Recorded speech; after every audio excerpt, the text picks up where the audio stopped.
that iman and faith is always that compass that will lead you in this journey.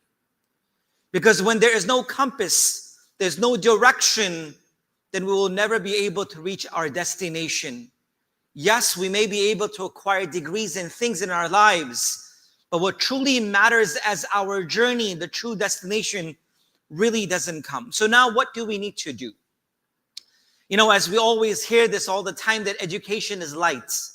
And definitely, education is light. But faith and iman is what guides this light.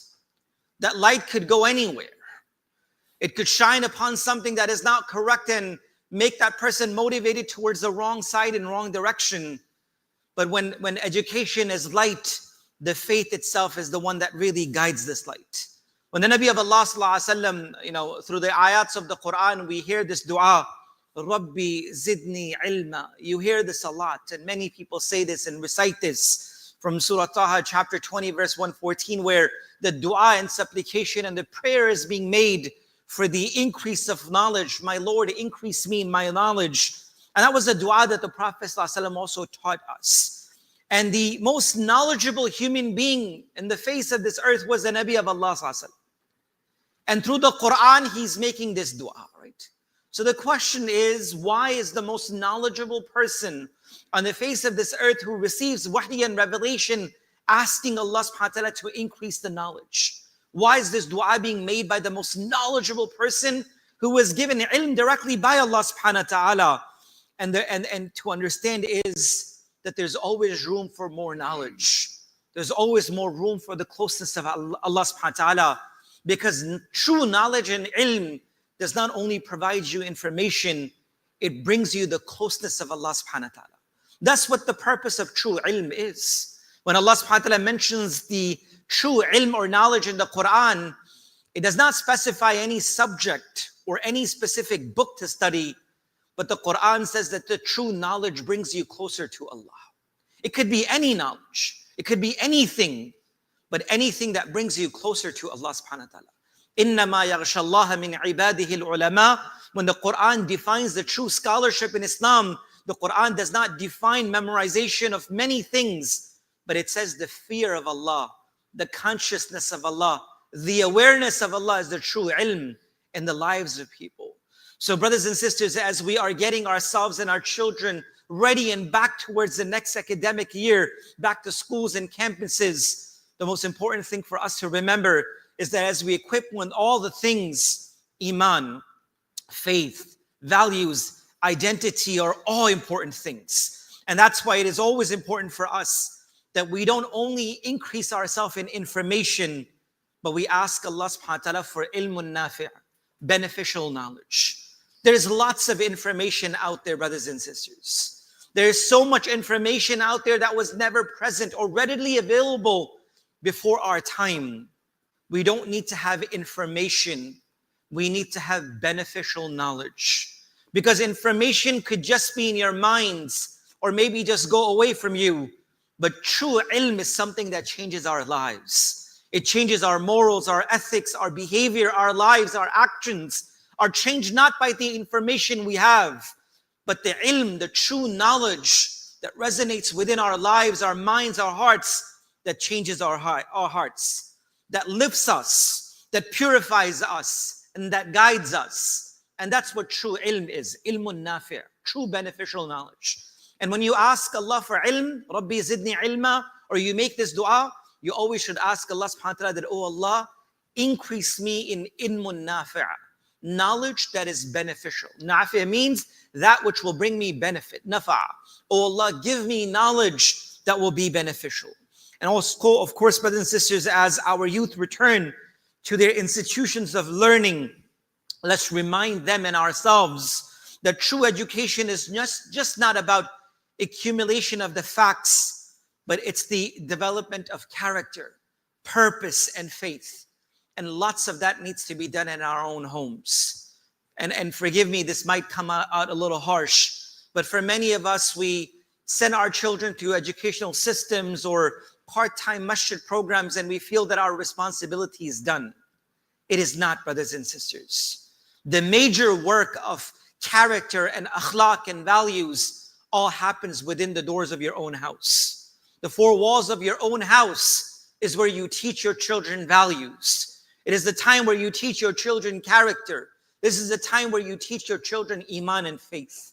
Yes, masajid and institutions and schools can become a help to support you towards leading your children towards that path, but lots of that has to be done within homes. So for many parents who are sitting here and your children are going back to the next year of your educational system, I would request you, especially the parents, to create that environment within our own homes, that we can cultivate akhlaq and manners and character inside our own homes and our own lives. For the children or the students that are going back, there are many lessons from the Quran, and we can take this as an entire topic to itself.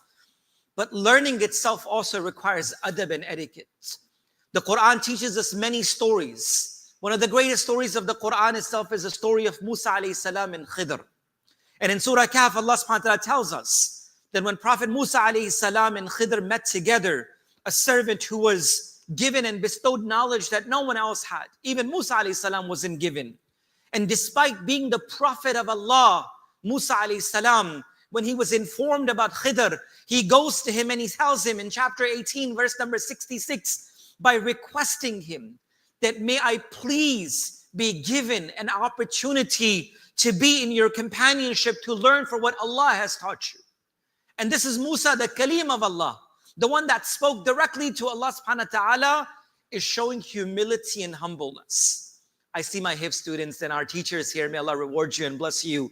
Your ilm, and for other students in your schools and academia, colleges and school systems, your education requires humbleness, humility, takabbur, and arrogance can never allow an individual to acquire what Allah will give them with humility.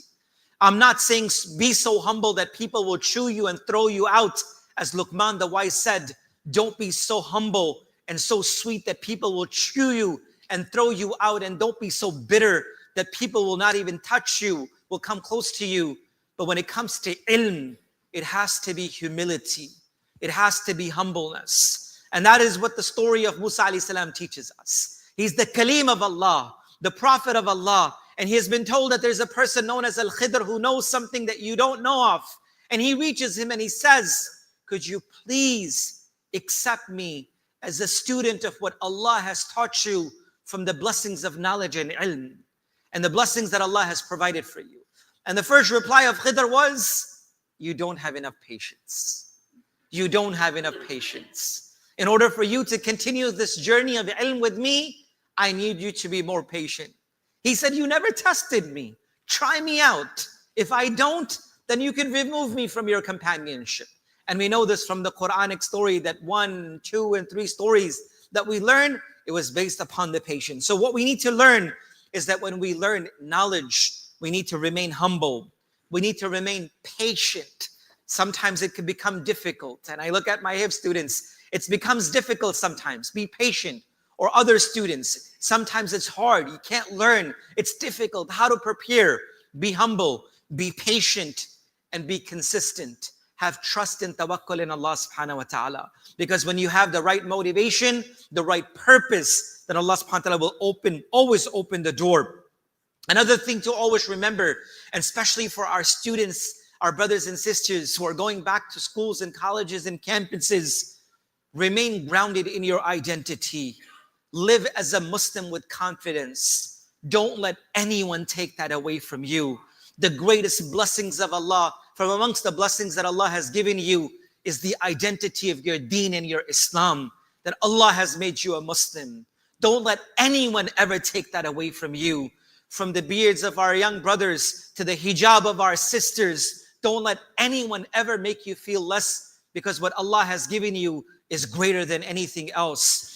And that's why it is important for us that for our youth, if you're facing things, you need to remain consistent and connected with the environments that will make you even more stronger. Your Islam, and always remember this. And for those who say this, this is your answer. Your Islam is not the barrier to your success. Your Islam is a pathway to your success. Your Islam is never a barrier to your success. Your Islam is a way to your success. Don't let anyone ever make you feel that your faith and your deen will not allow you to become successful.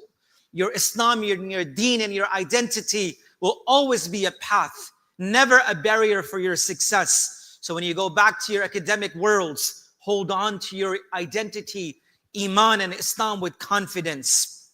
And when we're coming through these modern challenges, I would request parents, please keep yourself and your children connected to the houses of Allah subhanahu wa ta'ala, institutions and scholars that will help us and help our generations. I don't want to say this, but this is important. I can't even stop saying this. But there are a lot of issues that our youth are facing. For parents, sometimes they may never discuss with you. There are issues with identity confusion that our children are facing. This is not for communities outside. This is our own community, our own children. Sometimes they may never say it to you, but there's issues with identity, mental health crisis, peer pressures, addictions, you name it. And all of this needs solutions. We need to be together in this. As families, as communities, as parents and children, our deen and our faith helps us come out of all of these things. So my final message to both the parents and the community, and especially the youth themselves. And again, don't get me wrong. I'm a very competitive father myself as parents.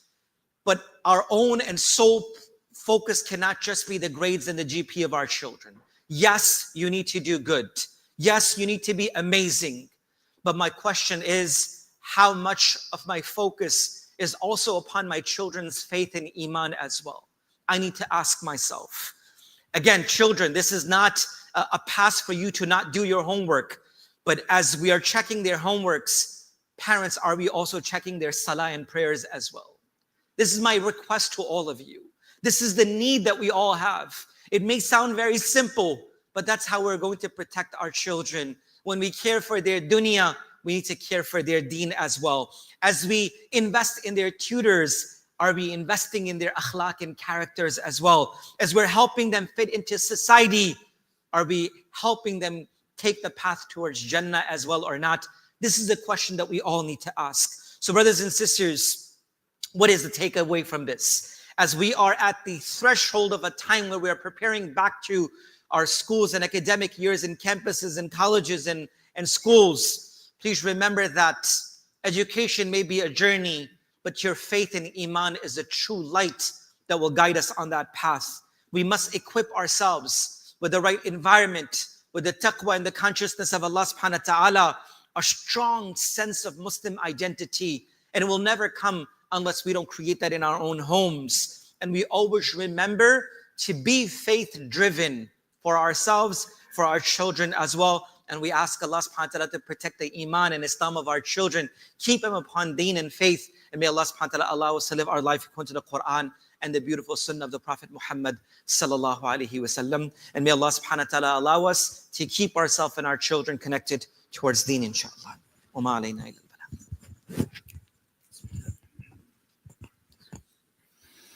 الله أكبر الله أكبر الله أكبر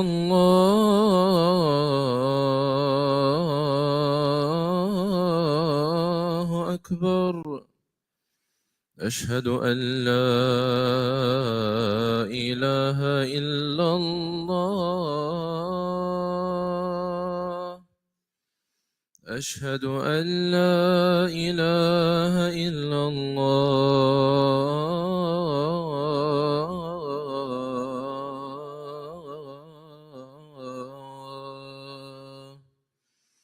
أشهد أن محمدا رسول الله أشهد أن محمدا رسول الله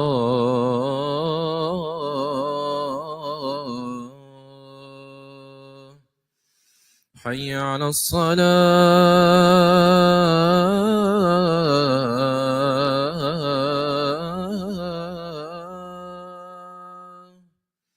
حي على الصلاة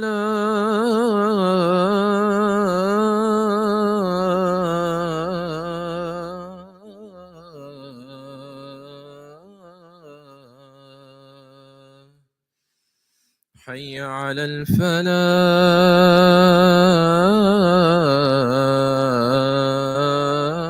الفلاح حي على الفلاح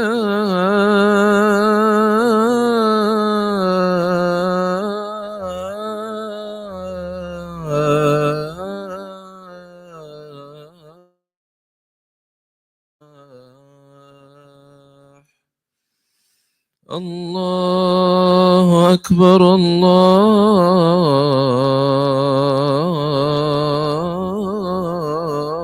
الله أكبر لا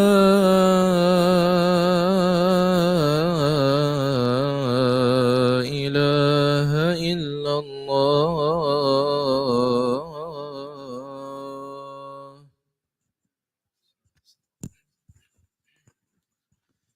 إن الحمد لله نحمده ونستعينه ونستغفره ونؤمن به ونتوكل عليه ونعوذ بالله من شرور أنفسنا ومن سيئات أعمالنا من يهده الله فلا مضل له ومن يضلله فلا هادي له ونشهد أن لا إله إلا الله وحده لا شريك له ونشهد أن سيدنا ومولانا محمدا عبده ورسوله المبعوث إلى الأسود والأحمر المنوط بشرح الصدر ورف الذكر وصلى الله عليه وعلى آله وأصحابه الذين هم خلاصة الأرب الأربة وخير الخلائق بعد الأنبياء أما بعد فيا أيها الناس وحدوا الله فإن التوحيد رأس الطاعات واتقوا الله فإن التقوى ملاة الحسنات وعليكم بالسنة فإن السنة تهدي إلى الإطاعة ومن أطاع الله ورسوله فقد رشد واهتدى وإياكم والبدعة فإن البدعة تهدي للمعصية ومن يعص الله ورسوله فقد ضل وغوى وعليكم بالصدق فإن الصدق ينجي والكذب يهلك وعليكم بالإحسان فإن الله يحب المحسنين ولا تقنطوا من رحمة الله فإنه أرحم الراحمين ولا تحب الدنيا فتكونوا من الخاسرين ألا وإن نفسا لن تموت حتى تستكمل رزقها